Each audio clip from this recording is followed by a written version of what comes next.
मध्यरात्री मातोश्रीहून थेट मुख्यमंत्री फडणवीसांना फोन गेला अशी बातमी आली आणि राजकारणात पुन्हा नवी समीकरणं पाहायला मिळतील की काय अशी चर्चा रंगू लागली. आदित्य ठाकरेंनी उपमुख्यमंत्री एकनाथ शिंदे यांच्या शिवसेनेवर गंभीर आरोप करत मुंबईतल्या जमिनी लाटण्याचा प्रयत्न सुरू असल्याचा दावा केला होता. पण या प्रकरणाला मोठं वळण मिळालं ते मध्यरात्री झालेल्या कथित फोन कॉलमुळे. मातोश्रीहून मुख्यमंत्री देवेंद्र फडणवीस यांना फोन केल्याची चर्चा रंगली आणि त्यानंतर काही महत्त्वाच्या निर्णयांना ब्रेक लागला अशी माहिती समोर आली. या सर्व घडामोडींनंतर आता आदित्य ठाकरेंनी त्या फोनबाबत स्पष्टीकरण दिलंय. पाहूयात. गेले अनेक वर्ष मुंबईमधले मान्सूनपूर्वीची आम्ही कामं पाहणी करायचो, साधारणपणे आढावा बैठका घ्यायचो. आत्ता देखील आपण पाहतोय विरोधी पक्षाकडून सूचना दिल्या जात आहेत, आक्षेप घेतला जातोय की नालेसफाई असेल किंवा रस्त्यांची कामं असतील ही अजून काही काही ठिकाणी सेफ स्टेजवर आलेली नाही आहेत. आज आमच्या जो जी साऊथ वॉर्ड आहे, वरळी असेल आणि काही भाग प्रभादेवीचा, ह्याच्यासाठी आम्ही जी काही महत्त्वाची बैठक होती ती पार पाडलेली आहे. मग ट्रॅफिक असेल, नालेसफाई असेल, रस्त्यांची कामं असतील, मेट्रोची कामं खूप मोठ्या संख्येत तिथे चालू होती, त्याच्या सगळ्यांचा आढावा घेतलेला आहे.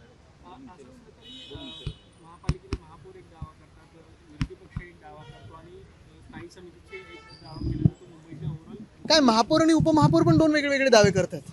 नुसतं दावेबाजी चालू आहे, पण कामं चालू आहेत की नाही रस्त्यावर हे आपण स्वतः ह्याचा अनुभव घेणार आहोत. महत्त्वाची गोष्ट म्हणजे हे जेव्हा जसं एका बाजूला चाललेलं आहे, दुसऱ्या बाजूला मुंबईत पाणीकट अजूनही चालू आहेत. जूनचा महिना पण आज मी काही केंद्रीय खात्यांची प्रेस कॉन्फरन्स बघत होतो. उष्णतेची लाट असणार आहे, जून महिन्यामध्ये पण पाऊस उशिरा येणार की लवकर येणार ह्याच्यावर चर्चा सुरू आहे. आणि हे सगळं होत असताना 10% पाणी कपात ही सांगितलेली आहे, पण अनेक ठिकाणी पाण्याची वेळ, म्हणजे मी कोळीवाड्यात पाहतो, मी आमच्या पोलीस कॅम्पात पाहतो, ही भलतीसलती केलेली आहे. 10%हून जास्ती पाणी कपात झालेलं आहे आणि अनेक ठिकाणी मुंबईत पाण्याचा जो दाब आहे, प्रेशर आहे, हे देखील खूप कमी आहे. आज तुम्ही महापालिकेमध्ये सत्ताधाऱ्यांमध्ये सगळं काही आलबेल आहे का, अशा पद्धतीचा प्रश्न किंवा चर्चा सुरू झालेली आहे. कारण सुधार समितीचा विषय आपण उपस्थित केला होता, त्यानंतर मातोश्री मुख्यमंत्र्यांशी संपर्क आमच्याशी फोन झाला नाही हे तुम्ही बातम्या चालवत आहे. मी तरी फोनवर बोललो नव्हतो, पण मी हे स्पष्टपणे सांगितलेलं आहे की कोणाकडूनही हस्तक्षेप झाला असेल किंवा कुठच्याही पक्षाने, कारण मी त्या दिवशी भाजपला पण अपील केलं होतं, काँग्रेसला पण केलं होतं, मनसेला पण केलं होतं, सगळ्याच पक्षांना मी अपील केलं होतं की ज्यांना वाटतं की मी जे बोलतोय आणि मुंबई जे बोलत आहे ते बरोबर आहे, की मुंबईतली मोकळी मैदानं ही रेसिडेन्शियल झोन किंवा एका उद्योगपतीच्या घशात असेल, कन्व्हेन्शन सेंटरला असेल, दिली गेली नाही पाहिजेत, किंवा रक्तपेढ्या ज्या आहेत त्या प्रायव्हेटाईज नाही झाल्या पाहिजेत, त्यांनी यांना पाठिंबा द्यावा. आणि जर हे सगळं रद्द झालं आणि मुख्यमंत्र्यांनी जर हे रद्द केलं, पूर्णपणे ही भूमिकाच रद्द केली की हे रेसिडेन्शियल झोनमध्ये कन्वर्ट झालं पाहिजे किंवा एक्झिबिशन सेंटरमध्ये कन्वर्ट झालं पाहिजे, जी आमची मागणी आहे ती पूर्ण केली की मोकळ्या मैदानं तशीच ठेवा, तर मी त्यांचं जाऊन खास आभार मानेन.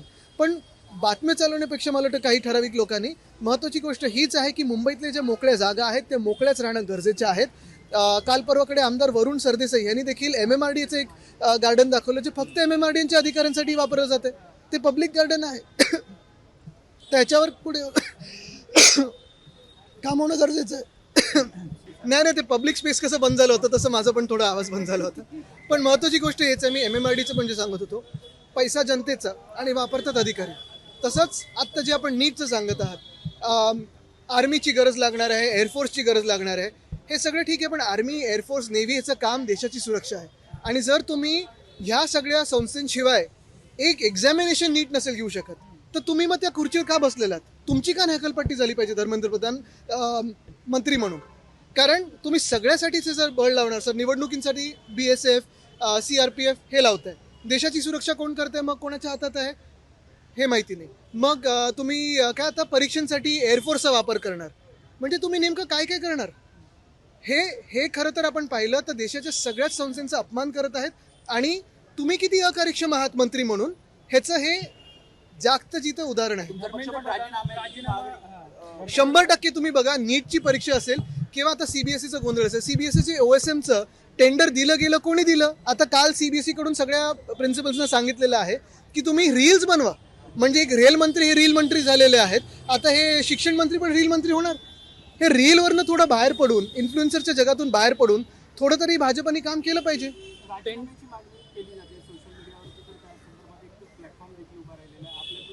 राजीनाम्याची मागणी आम्ही पहिल्या दिवसापासून करत आहोत, कारण तुम्ही बघा नीटच्या ज्या परीक्षेचा गोंधळ आहे त्याच्यातून कुठच्या प्रकारचं तुम्ही वैद्यकीय शिक्षण देणार आणि कुठच्या प्रकारचे डॉक्टर पुढे येणार.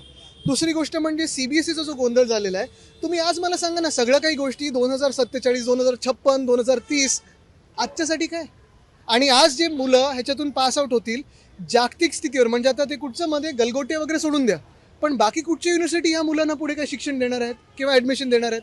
आणि पुण्यामध्ये आज विषारी दारूमुळे अनेकांचा मृत्यू झालेला आहे. या घटनेकडे आपण कसं बघता? एकीकडे महाराष्ट्रात ड्रग्सचे साठे सापडतात, दुसरीकडे विषारी दारू. अहो, ज्या पुण्यामध्ये आत्ता तुम्ही पाहिलं असेल न्याय व्यवस्थेतून जो आत्ता सुटला तो मुलगा पोर्शेनी ज्या 2 लोकांना उडवलं, तो जाऊन पार्टी करतोय, म्हणजे 2 लोकांचे जीव गेलेले आहेत. केसमध्ये काय सांगितलं तर एसे लिहून द्या, आणि तो बाहेर जाऊन पार्टी करतोय निर्लज्जपणे. त्याच्या पूर्ण परिवाराला आत टाकलं पाहिजे आणि शिक्षा दिली पाहिजे. त्या मुलाला फाशी दिली पाहिजे, कारण त्यांनी जसं चालवलं. कशाचं तुम्ही साजरं करताय? आणि मग पुण्यात आत्ता मी पाहतोय कर्फ्यू लागलेला आहे. हा नेमका कर्फ्यू कोणासाठी आहे? पेट्रोलसाठी, डिझेलसाठी लावलेला आहे की कायदा सुव्यवस्थेच्या परिस्थितीसाठी लावलेला आहे? कुठच्या जागतिक शहरामध्ये आत्ता 10 पर्यंत कर्फ्यू लागतो? आदित्यजी, दुसरा एक प्रश्न होता की मनोज जरांगे पाटील जे आहेत ते पुन्हा एकदा मराठा समाजाच्या आरक्षणाच्या प्रश्नाला घेऊन उद्यापासून आमरण उपोषणाला बसतात आहे आणि सरकारला त्यांनी निर्बंधित पण मागच्या वेळी जी आश्वासनं दिली आणि मागच्या वेळी जो पूर्ण जे काही हे मागे घेतलं गेलं, त्या आश्वासनाचं पुढे काय झालं? आणि ही सरकार आणि हे मिंदे, हे खरोखर एकनाथ बिंदे यांच्यावर विश्वास ठेवू जाऊ शकतो का? हा विचार समाजाने करणं गरजेचं आहे. टेंडरवरून वाद सुरू असल्याचं पाहायला मिळते. पार्थ पवार आणि छगन भुजबळ यांच्यामध्ये हा वाद झाला. छगन भुजबळांनी थेट नकार दिला. मात्र पहिलं पक्षामध्ये असं वरिष्ठांकडून सांगितलं जायचं ना की एखाद्या कंत्राटदाराला टेंडर मिळावा, असं छगन भुजबळ यांनी नाराजी थेट व्यक्त केली. कुठच्याही पक्षामध्ये असं सांगितलं जात नाही. ह्या विषयाबद्दल मला जास्ती माहित नाही, म्हणून मी काही बोलणार नाही. विधान परिषदेच्या जागांसंदर्भात चर्चा सुरू आहे. शिंदे कुठेतरी अस्वस्थ आहेत, तर मातोश्री सोबत फडणवीसांची जवळीक वाढताना बघायला मिळते. आता जवळीक वाढत असेल त्यांच्या पोटात का दुखतंय? जे चांगल्या गोष्टी असतील, ज्या महाराष्ट्रासाठी असतील, पॉलिसीच्या असतील, पण मुख्य गोष्ट म्हणजे जवळीक वाढत असो किंवा नसो, कारण हे परत तुम्ही बातमी चालवाल की मी हे बोललो. महत्वाची गोष्ट हीच आहे, वाढते की नाही? महत्वाची गोष्ट हीच आहे की ह्यांच्या दरेगावला व्हिजिट आणि ह्यांच्या दिल्लीला व्हिजिट का वाढतात? आधी जी ठाण्यामध्ये 193 एकर वनजमिनीची जी जागा आहे ती खाजगी कंपनीचा त्यावरती दावा करण्यात आला, कारण ही वनजमीन जी आहे आता हस्तांतरासाठी 2,800 कोटींचा TDR द्यावा लागणार आहे. खरं तर पर्यावरण आणि वन विभागाच्या यावरती मौन पाहायला मिळालं. सरकारचे यावरती नेते देखील काही बोलायला मागत नाहीये, कारण हे सगळे जे घोटाळे आहेत ते सरकारच करत आहे. मुख्य गोष्ट तुम्ही पाहिली असेल, परवा पण कोणतरी एक वेडा माणूस उठला आणि तो बोलला की संजय गांधी नॅशनल पार्कमध्ये तुम्ही काय युनिव्हर्सिटी बनवा. म्हणजे सगळीकडे आहे ना झाडांबद्दल एवढी घृणा यांच्या मनामध्ये की कुठेही जाऊन काही कापायचा प्रयत्न करतात. प्राजक्त तनपुरे भाजपमध्ये जात आहेत. त्यांची भाजपमध्ये लवकरच पक्षप्रवेश होणार आहे. त्यामुळे कुठेतरी फटका महाविकास आघाडीला पण बसण्याची. बिलकुल नाही, असे कुठचेही फटके महाविकास आघाडीला बसत नाहीत. आपण पाहाल, महाविकास आघाडीची ताकद ही रस्त्यावर आहे, जनतेमध्ये आहे. आणि आज जे सामान्य नागरिक हैराण आहेत त्यांचे विषय आम्ही घेऊन चाललो पुढे. उगीच कोणीतरी कुठे उडी मारत गेलं की फटका पडणार असं नाहीये. रायगडवरती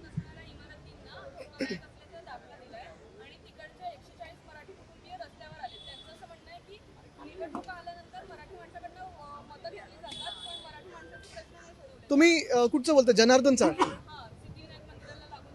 तो विषय थोडा मला माहिती आहे. ती नॉन सेस प्रॉपर्टी आहे.